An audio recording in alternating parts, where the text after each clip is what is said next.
صلى الله عليه وسلم انه قال كلمتان خفيفتان على اللسان، يعني بيجوا على اللسان بسهوله. في حد ممكن يفكر عشان خفيفتان على اللسان يبقى اجرهم قليل، تلاقي لا، النبي صلى الله عليه وسلم بيقول ايه؟ كلمتان خفيفتان على اللسان ثقيلتان في الميزان، يوم القيامه الميزان ايه؟ بالحسنات والسيئات، فهم ده تقال في الميزان، فده يدل على ايه؟ ان هم ايه؟ ليهم اجر كبير جدا من الحسنات. سبحان الله، ثقيلتان في الميزان.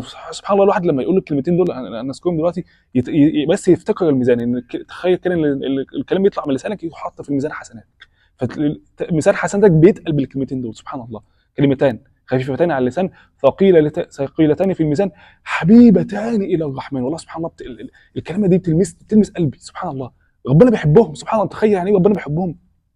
يعني انت لو حافظت عليهم ربنا يحبك، وربنا لو حبني خلاص مش عايز حاجه تاني. سبحان الله، حبيبتان الى الرحمن. طب ليه ذكر الرحمن؟ عشان خاطر يدل على سعه رحمه الله، ان رحمه ربنا واسعه جدا، ان هو يدينا اجر كبير جدا على عمل صغير جدا. زي منهم الكلمتين اللي احنا هنذكرهم دول. طب ايه هم الكلمتين؟ سبحان الله وبحمده سبحان الله العظيم. سبحان الله يعني معنى كلمه سبحان الله يعني تنزيه الله عن كل نقص. سبحان الله تقال في حالتين: لما تشوف حاجه تعجبك او حاجه تتعجب منها، مثلا خلق من خلق الله، حاجه شكلها حلو فتقول سبحان الله.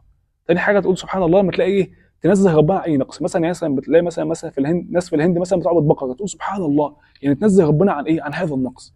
فسبحان الله وبحمده يعني تحمد ربنا. سبحان الله وبحمده. سبحان الله قلنا بقى تنزيه الله عن اي نقص. العظيم، عظمه الله وسعت كل شيء. فسبحان الله، نحافظ على هذا الذكر العظيم.